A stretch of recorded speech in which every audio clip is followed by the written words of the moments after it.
So when is the right time to increase the tenant's rent? I will say that that will depend, of course, just like everything in life. And you can increase the tenant's rent, but before you do that, you have to take a couple of things into consideration. So, for example, look at what's going on around you, right? So that's your house. Let's say you say, oh, but I just found out that the house next door is charging like $1,600 for rent. But then your current house is charging $1,400 in rent. And you want to be able to make up for that difference. You want to charge the $1,600. Why wouldn't you?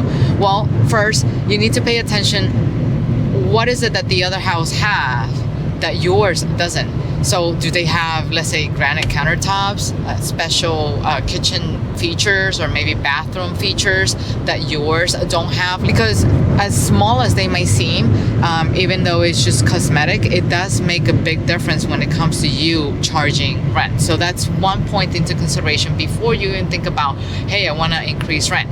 Granted, you have to also take into consideration the fact that you can't just go around anywhere or all over the neighborhood and just increasing the quality, because your tenant might not be able to afford it. So you need to take a look at what are the market standards, what's happening in your market. So that's one. Second, you need to pay attention to migration. What's happening in your locality? Are people moving out or are people moving in?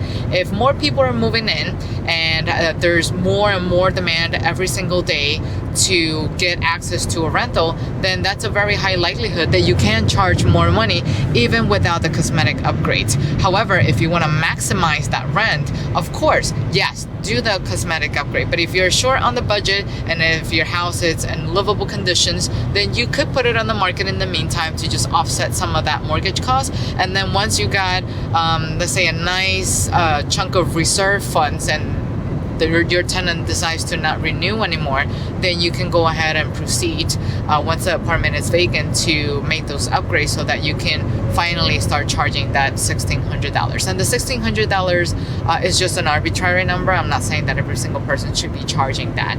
So pay attention to migration. If people are actually leaving town, you shouldn't be aiming to charge more money for that rent, because what's going to happen is that if people are leaving town, chances are the house next door, it's also going to lose a tenant, and the house next door and then a couple of doors down the block, they're also going to lose their tenant. So now you have a lot of inventory of rentals available, and the tenant will have plenty to choose from.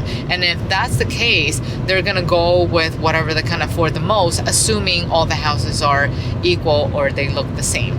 Another thing that you have to take into consideration is the supply. How much supply is it available for the people that are demanding for that rental?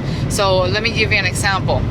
We have the case of Florida and Texas. More and more people from California are actually moving all the way down south in order to look for a safe haven, quote unquote, to park their money and preserve their equity, and at the same time have it to cash flow. So usually a asset that can give you that will be real estate. So now I've been in talks with my property manager trying to decide, okay, what should we do with the upcoming lease renewals, because the properties have been, going up in price by a lot, because more and more people are moving, like I said, from areas like California or New York, moving down south, thinking that they're getting a bargain, and they're driving prices up. And then when you add to that the migration as well, more and more people demanding for houses, and the market unable to keep up with the demand, that drives prices up, right? But now I have to think, okay, if I do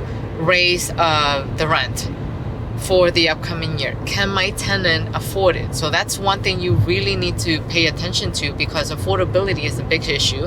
And what are her options, right? If I do choose to increase the rent, will she choose to go elsewhere? And so in discussions with my property manager, we're both leaning more towards increasing the rent by the time those leases come due, because here's what's happening. people are in need for housing.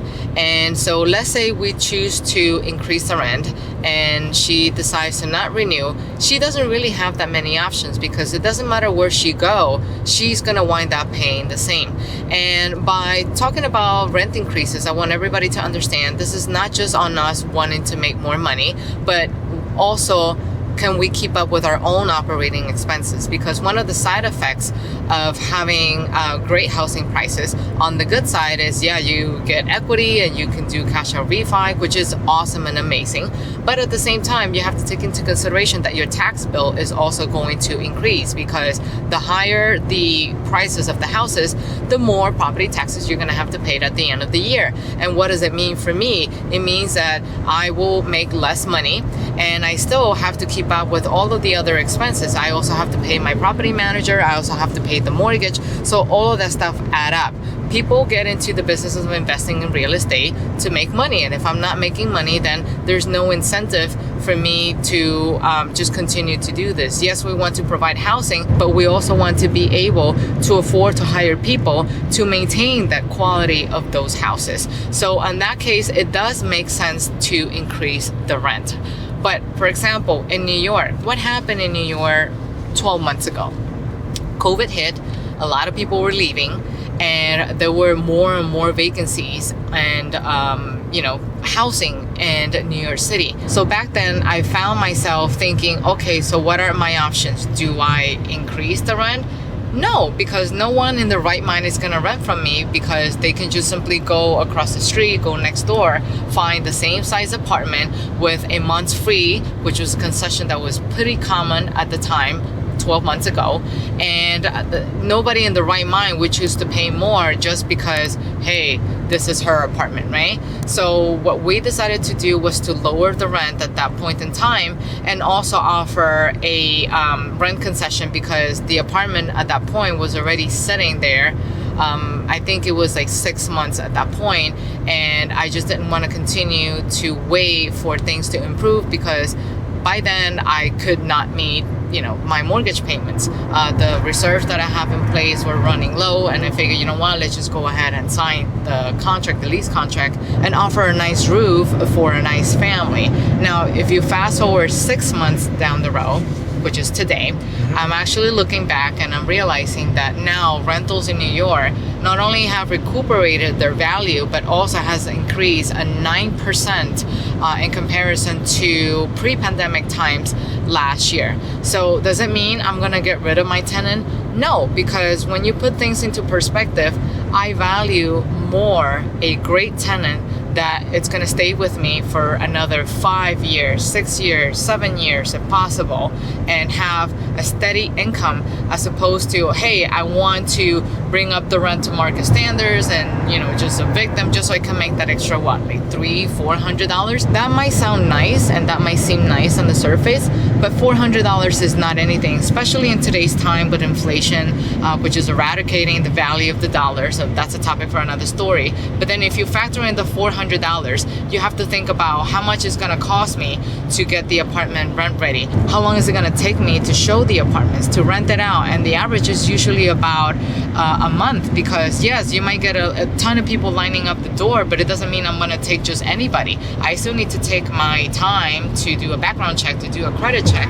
And with everything that's going on with COVID, those credit checks and those background checks, they have also slowed down, which adds to the turnaround time that it will take somebody to run a background check. So all that while it's happening, the clock is ticking as well, and that translates to me losing money. So does that mean I'm not going to collect rent in that particular month? So now it's not just a $400 gain. What does it mean for me if my mortgage is $2,700, let's say, for example? So now I'm, if you take $2,700 minus a $400, that gives you $2,400. So when you take, let's say, for example, that $400 increase and you minus that $2,700 for the mortgage, I'm still at a negative $2,300.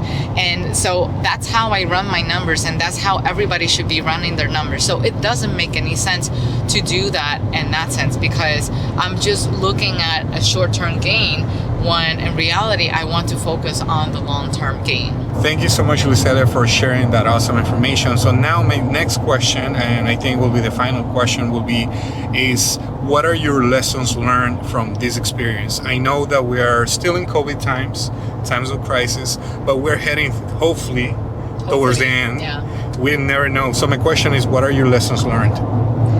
Well, lessons learned, there's plenty. Well, first, if I have to buy a property, I'm actually buying a couple of other properties. So one of the lessons that I learned, it's space, right? I remember when I first started investing in real estate, a good friend of mine, and including my mom actually, she mentioned, you shouldn't be buying 1 bedrooms. You should always be buying 2 bedrooms at least. And I didn't think of that because I'm like, here comes people with their space. I live in New York City. At the time I was living in a tiny little studio, and the space wasn't an issue. And so now that COVID is happening, it gave me, more of an insight that, hey, you'd rather have more space than less space. So back to the example of the tenants in New York that ended up leaving because they needed more space. So what wound up happening because of COVID was that a lot of people were actually working from home. For those who were fortunate enough to preserve their jobs, they had the opportunity to work from home, but that meant it required a lot more space, because what happens is that once you start working from home, you do a lot of Zoom calls, right? So imagine having your spouse in the back and then you over here, and then you're having your Zoom call, and then your spouse is somewhere in the back shouting at the same time. And so they cannot conduct business, I cannot conduct business. And so that's in essence what was happening with the couple that we were renting out in New York. And so they needed at least a 2-bedroom so that way they can go into separate rooms. And so that all came into play right now. Mind you, when it comes to single families, I always did 3 bedrooms and 2 bath, because I've always envisioned a house for a family.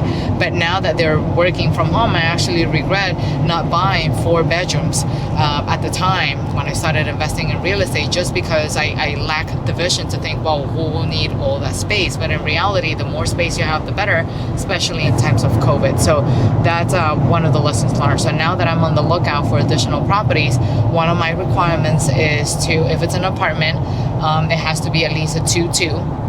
But if it's a house, I still maintain my 3-2, but ideally if I can get my hands on a 4-2 or a 4-3, that will be great. I want to add something more based on conversations we had with other investors, is that they say that if you have more bedrooms in your apartment or in your complex, usually tenants tend to stay longer. What do you think about that?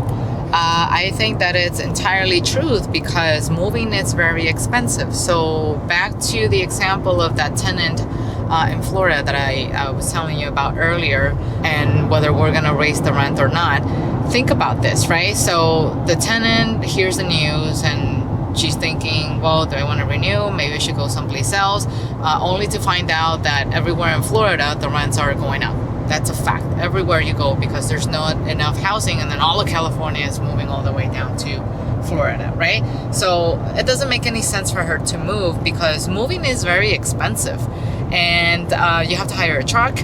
If you're a one-person shop, then you have to hire a moving company. And even if you are a family, you still need to take a couple of days off, because since you're a family, now you have a lot of stuff that you need to pack. And as far as I remember, if I have to take days off, I would rather take them for vacation than for moving, right? Like, who wants to spend their vacation days or shorten their vacation day packing a bunch of boxes and then unpacking them again? So that's expensive, not just on the monetary side, but also in your time, because your time is very valuable, and you definitely do not want to waste it that way if the outcome will be the same. So to answer your question, yes, the bigger the house, the more of the tendency for people who want to stay, mainly because they take those factors into consideration. And if they have a family, usually those families are married to the school districts, because families move around a lot and search for the best education for their children. So if you can make their stay a lot more comfortable by providing bigger housing, so that way their parents can work from home without yelling at each other, and their children can, take classes online from home without getting on each other's nerves, then you already have accomplished something. So I just want to say that, before people start criticizing, oh, of course you want to raise rent and here and that. Just think about the overall picture. It's not about just simply raising rents and becoming rich and becoming millionaires. Business people have expenses just the same as real estate investors have expenses. The cost of living is going up due to inflation, and so sooner or later your property manager is going to demand an increase as well in the rent, because they need to get paid more in order to keep up with the cost of living, because their rent is going up as well. So what do you think they're going to need to get that money? Property taxes are going up as well. So if we want to be able to continue to provide housing for families out there, we need to be able to charge what's considered market fair in order for the operations to continue to keep going. Thank you, Lucelia, for this awesome video, all the information that you shared. As you can see, this is a completely different setting. We just want to know your thoughts in the comment section. What do you think about it? Do you like it? Do you want to see more videos like this in the future? So let us know in the comment section below. And that's going to be everything for today's video. Bye. Take care. We'll see you guys soon. Take care. Bye-bye. Bye.